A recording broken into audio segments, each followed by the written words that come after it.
This video is brought to you by CatBeast.com. Design your own custom snapbacks and hats. Today is pizza day and I'm doing two of my personal favorite pizzas, Philly cheesesteak pizza and pepperoni pizza.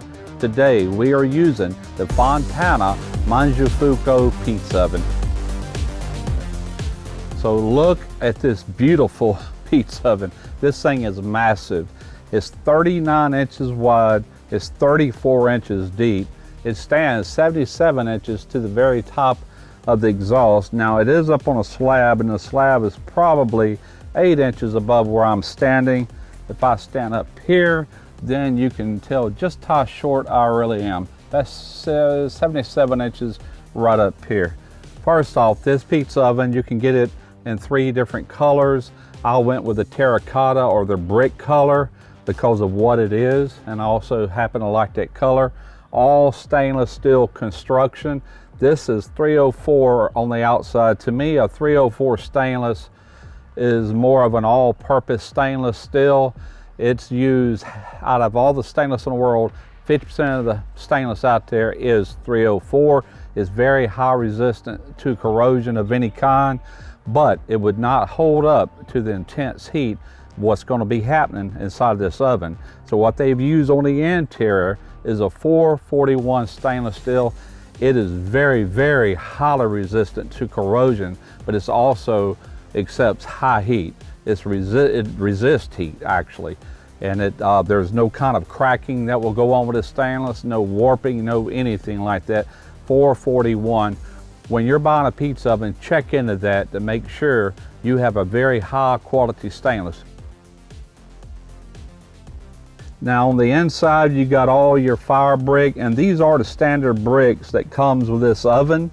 But so you know, there is an upgrade. You can upgrade to the Saputo or the Biscotto stones, which are made in Naples, Italy. They're handmade from a special clay and some sort of volcanic rock. I'm not exactly sure how they do it, but it can get up to temperatures of 850 to 900 degrees without burning the bottom of your pizza.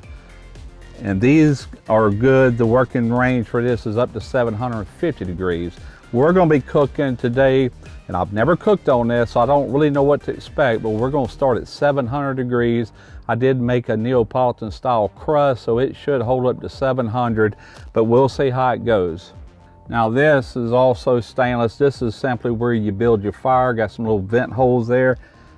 You always want to build your fire on this oven on the left hand side. It's reinforced. You can feel it with your hands. You can see that extra build in there of more stainless steel. It's very heavy, and that's made for the fire itself. It's all stainless steel. It's all 100% welded. A lot of people will spot tack all that in there. These are welded solid for even more strength. Now you can get these on the cart as I did, or you can get them off the cart. If you have a nice stone foundation that you have built for the pizza oven, it just simply sits on top of it. But I did go with the cart, which makes this somewhat portable. This thing is heavy. It is not light. It took 4 of us to get this pizza oven up onto this cart and bolted down. It does have wheels on the back of it, and it's got 2 slide out handles, which will actually allow you to pick this up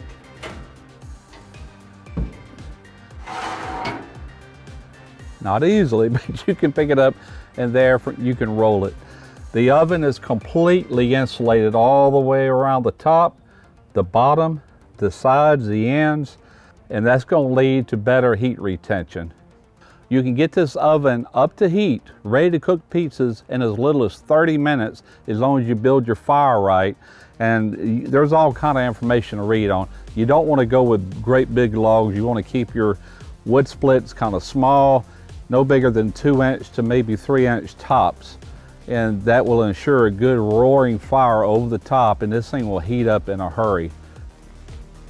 I'll have a link in the description to the Fontana website where you can read in more depth and more specifications about this pizza oven. This is their mid-sized pizza oven. They have a larger pizza oven. They have a smaller pizza oven.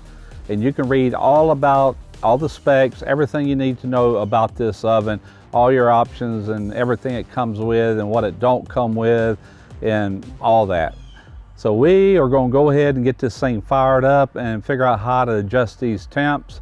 First time using it, it's going to be a little bit of a learning curve for me, but after that, I've got 3 pizza doughs already done. They have been cold fermenting for the last 2 days, 48 hours, and it's almost time to cook them.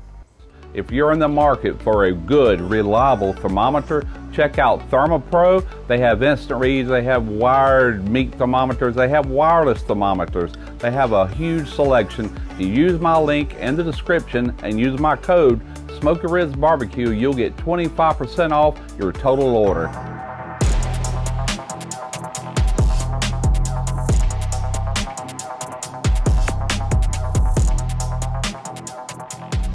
So I'm gonna go ahead and do a little prepping for these Philly cheesesteak pizzas while we're letting this oven come up to temperature.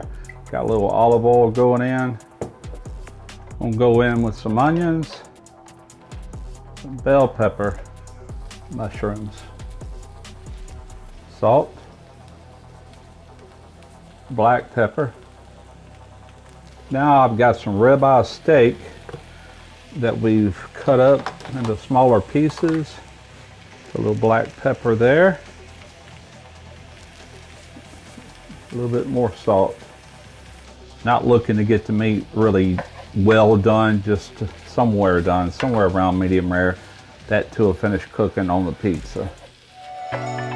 So let me tell you about this pizza dough I've made here. Starting with the water, the cold water. Wasn't cold, it's just room temperature water. I used bottled water. And then from there I added my salt, mixed it in until all the salt's completely dissolved. Then from there you've got to create a buffer so the salt doesn't kill the yeast. I added about probably 30% of the flour into the water, mixed it into more of a slurry, then added the yeast in and mixed it all up, added the rest of my flour and just kept working it. It seems dry at first, just keep working it. Eventually you're going to get your hands in there and you're going to start kneading it within the bowl that it's in, and then you'll see it starting to hydrate. So don't never add more water thinking that there's not enough water. Just keep working it. Once you get it onto your floured surface on your counter or whatever, and at that point you want to knead it for at least 10 minutes, form it into a dough ball, put it into an oiled bowl of some sort, oil the bottom of the bowl, then apply oil to the top of the dough, put a damp cloth on top of the bowl and just let it sit there. It's going to take roughly 5, maybe 6 hours to double in size. It's going to be very airy, full of gas, and it's a slow rising ferment, which will not only give you a better taste in pizza, but it will also build better structure over that amount of time. Once that's done, you simply divide it into 3 dough balls as I done here, and then you can transfer them into a proofing box that I lightly oiled. I also oiled the top of the dough balls, put the lid on, and it's been cold fermenting for the last 2 days.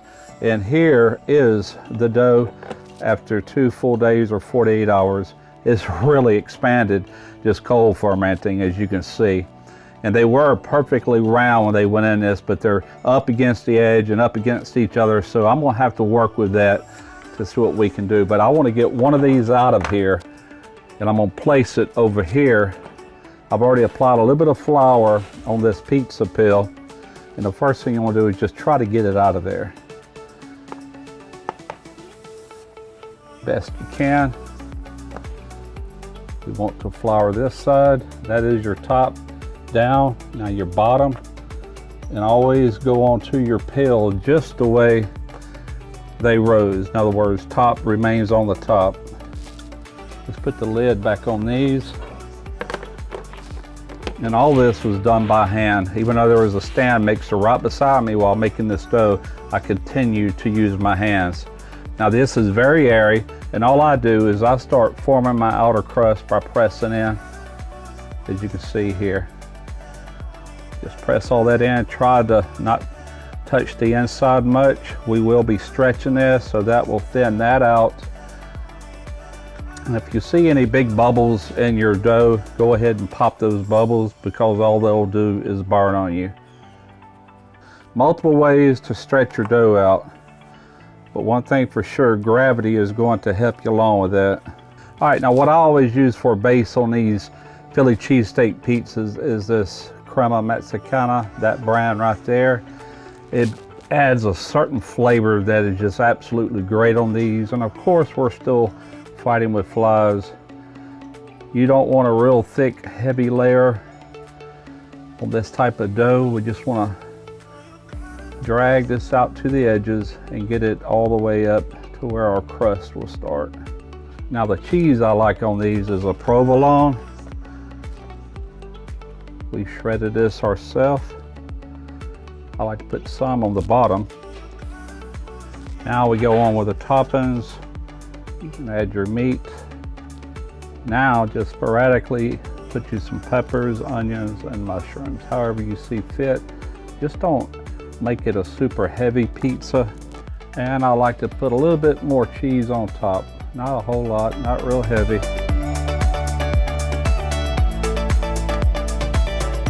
We just checked and our deck is at 700 degrees, right on the money.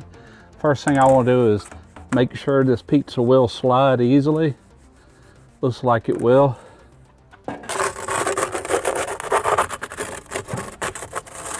And we go.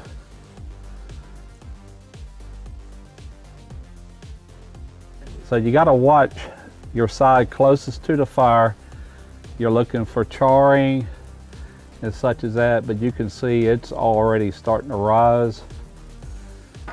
Already starting to get a little color right there.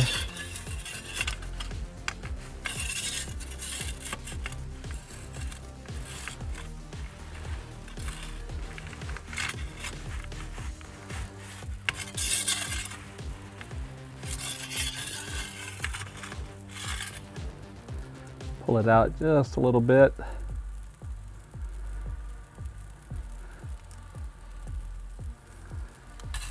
Just got to kind of keep it moving. They cook fast.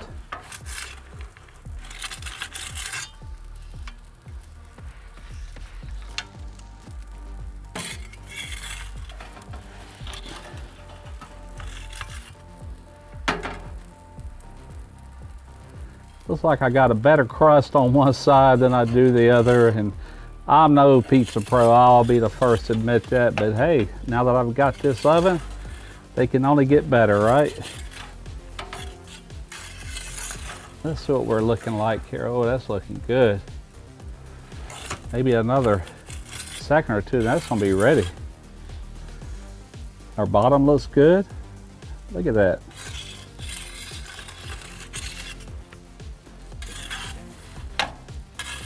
All right, I'm coming off with this. So I'm gonna swap over to my pizza pill and off we come. Hey, not bad for my first pizza. Got a little bit of char on there, but I happen to like char on pizza, and that's kind of a normal thing with these style pizzas. Looks like that fly likes it too. All right, so I'm gonna put this on a wire rack. Mainly, I don't want it on this cutting board, but second off, it allows that steam to come out from under it without getting your crust too soggy. We're just gonna let that sit about 3 minutes, and then we're gonna slice into it.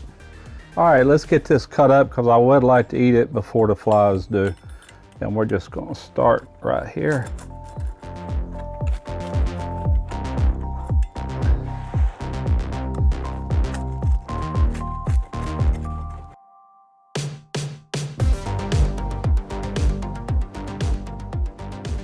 This be enough to give everybody a piece that's here until we get the rest of these done. And I think this one right here is calling my name. Look at the bottom of that. That is perfect. I was concerned about burning the bottom, but what you got to be careful of is I had it spun right where I should have one time, and I turned it back around and just that fast, that thing I char up on you. So it's gonna take a little getting used to, but hey, I'm pretty happy with my first attempt.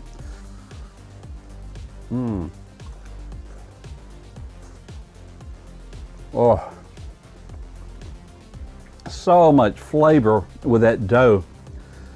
I'm telling you, this Fontana is super fun to cook on. I could not believe how fast that cooked. Incredible.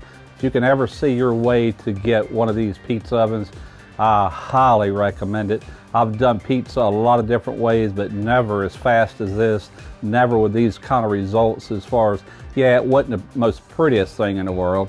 I will improve in time on that, but I want to show you how to do all kind of things with this pizza oven. It's not just a pizza oven, it's a wood-fired oven, and I'll be showing that over time. But next week I will be doing a Baltimore pit beef, doing it on my Pits and Spits flat top grill, and I'm looking forward to that video. Hope y'all hang around next week to watch that one as well. I'm Russ Jones with Smoky Rizz Barbecue.